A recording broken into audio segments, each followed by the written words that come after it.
in Africa, incorporating the third Chief Justices Symposium on Environmental Law, the third General Conference of the Africa Judicial Education Network on Environmental Law, as deliberated here at the Safari Park Hotel.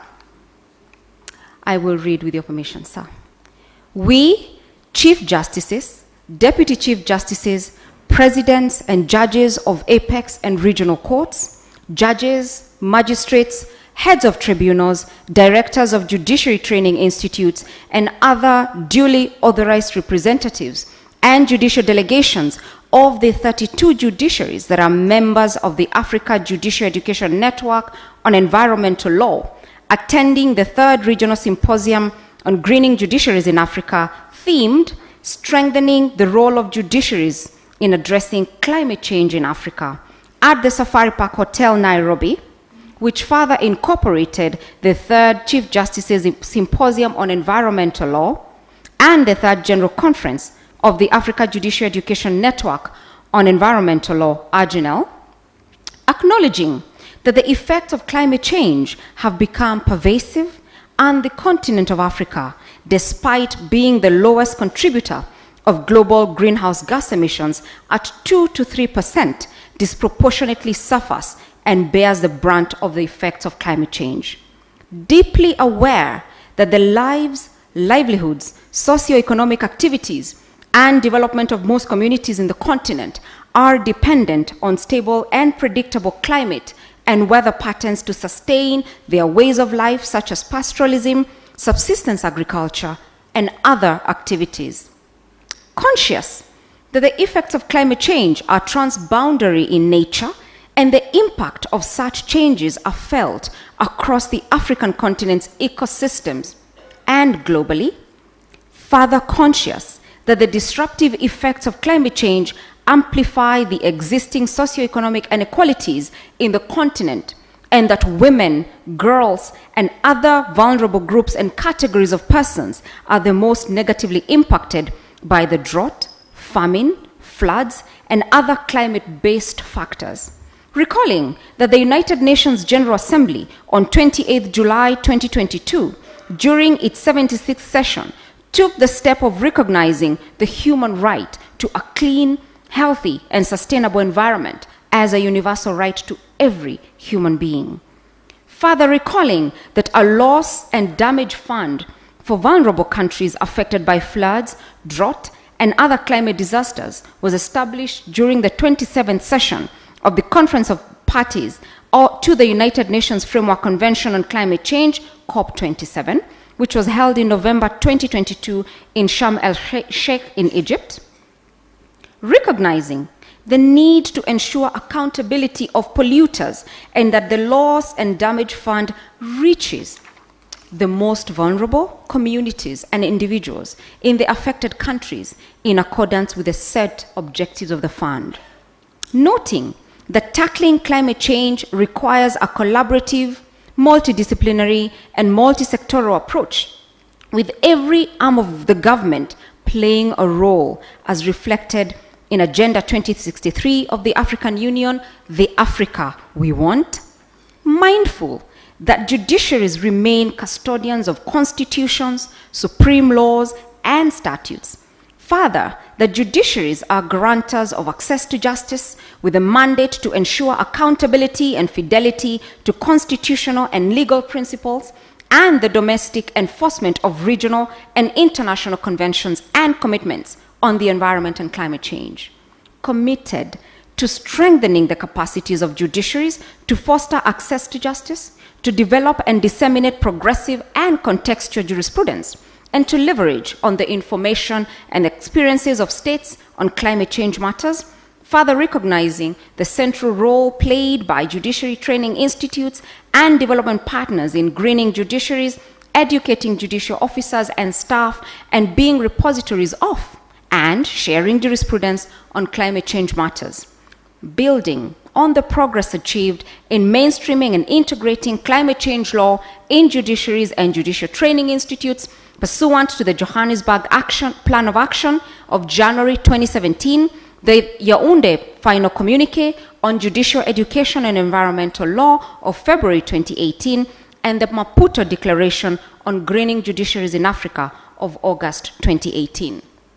Drawing from the deliberations and commitments from the previous joint conferences, have agreed to strengthen the role of judiciaries in addressing climate change in Africa as follows. 1. On capacity development and knowledge management. Encourage judiciary training institutes to develop and integrate modules on environment and climate change in their curricula, and to further use the relevant material developed to assist in training on environment and climate change. Judiciary training institutes to actively seek collaborations with other disciplines, professions, and sectors in order to have a multidisciplinary and collaborative approach to the development of capacity in handling environment and climate change matters. Support judiciaries in the development of transformative jurisprudence on climate change, including on the rights of women and other vulnerable groups, on traditional and indigenous knowledge on environment and climate change. Call upon the judiciaries and judiciary training institutes to utilize available platforms facilitated by RJNL to share the jurisprudence, information, and experiences for learning and growth. Encourage judiciaries to leverage on technology to handle climate change matters, network, and share jurisprudence, information, and experiences, including establishing repositories of decisions on climate change and online trainings.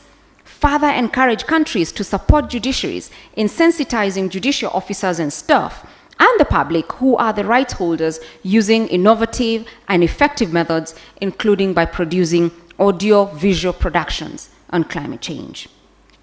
2. Call upon the executive and legislative branches of the member states to develop progressive policies and laws and reforms thereof aimed at combating climate change, including on climate financing and establishment of courts and tribunals to handle environment and climate change matters.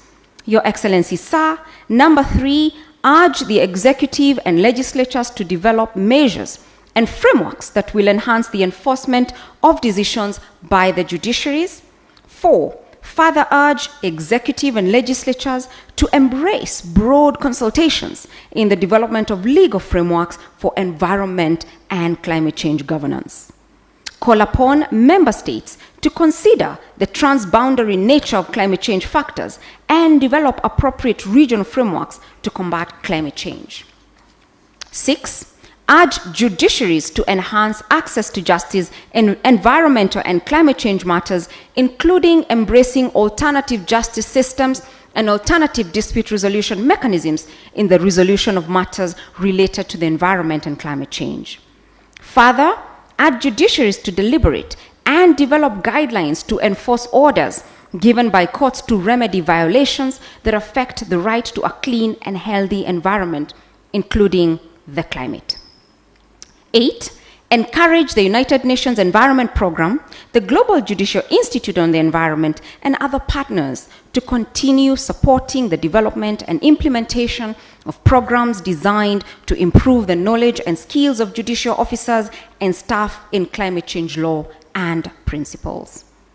Your Excellency, sir, we have also agreed to remain seized of the matters discussed in this 3rd symposium and to organize the next symposium in collaboration with member states, the United Nations Programme, the Africa Judicial Training Network on Environmental Law, and other partners to support also the next symposium. Number 10, urge judiciaries and judiciary training institutes to take necessary measures and steps to implement commitments reached during this 3rd symposium on greening judiciaries in Africa. Finally, Your Excellency, sir, we convey our sincere gratitude to the Government of the Republic of Kenya for hosting and organizing the 3rd Regional Symposium on Greening Judiciaries in Africa, together with the Government of the Federal Republic of Germany, the Kingdom of Denmark, the United Nations Environment Programme, the International Commission of Jurists Kenya, and the International Development Law Organization, IDLO, for their support. This symposium, Your Excellency, is dated at Nairobi this 5th day of April 2023. With your permission, Excellency Sir, I will call for ratification of the communique by way of consensus. So if we all concede to the communique, we will declare it passed. With your permission, Excellency Sir, the Nairobi communique is duly ratified. A round of applause.